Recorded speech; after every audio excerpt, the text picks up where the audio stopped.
আজকে আমি এমন একটি গ্রামে রয়েছি। এই গ্রামটির সন্ধান করতে আমার প্রায় বহু বছর সময় লেগেছে। এই গ্রামে একজন ব্যক্তি ছিল, সে অনেক পাণ্ডিত্য অর্জন করেছিল। তিনি বিভিন্ন ধরনের অশরীরীয় আত্মা এবং বিভিন্ন ধরনের ভৌতিক জিনিস নিয়ে গবেষণা করতে বলে জানা যায়।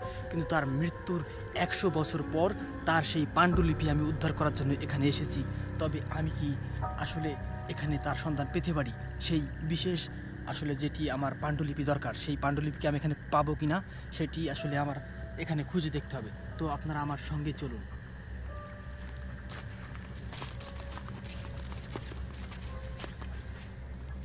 এখানে বহুত আর্কিটেকচার এবং মানে কি বলবো, গবেষক এসেছে। আপনারা, আমি একটি বিষয় দেখাচ্ছি যে এটাকে দেখতে পাচ্ছেন, এটা আসলে কি হতে পারে।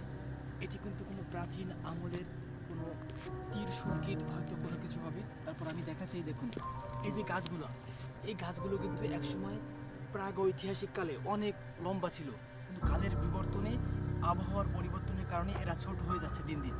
তো এখানে কিন্তু এগুলো পূর্ব সময়ে ছিল না, এখন আবার দেখা যাচ্ছে। এর মানে এই জায়গাটি যে আসলে কতটা প্রাচীন সেটি আসলে এগুলোই প্রমাণ করে দেয়।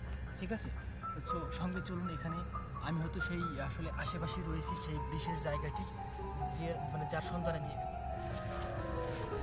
আমি এখন সেই জায়গাটি, অর্থাৎ এখানে একটি ছাড়া জায়গা দেখতে পাচ্ছি, এবং এখানে ম্যাপ করলে দেখা যায় এখানে একটি বাড়ি ছিল প্রাচীন আমলে হয়তো। তো সঙ্গে আসুন, দেখি আসলে এখানে আছে কিনা।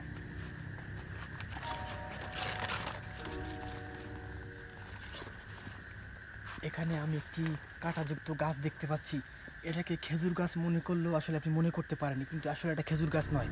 প্রয়োজন আপনি এই গাছের এই কাঁটার গুঁতাও খেতে পারেন, কিন্তু আমি এখন সেটা করবো না। এখানে আমি আসলে যেটা খুঁজতে আসছি সেটা খুঁজবো। আসুন। এখানে আসলে আমি কিছু দেখতে পাচ্ছি না, শুধু বিশাল বিশাল গাছ দেখতে পাচ্ছি, যেগুলো আসলে অনেকটা ভয়ানক। আপনি কিছু দেখতে পেলেন?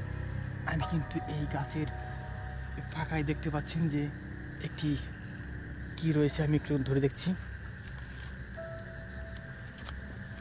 আপনারা দেখতে পাচ্ছেন এটি একটি কিন্তু সেই প্রাচীন আমলের বই, অর্থাৎ আমি যার সন্ধানে এসেছি তিনি হয়তো এই বই পড়ে অর্থাৎ আকৃষ্ট হয়েছিলেন তৎকালীন সময়।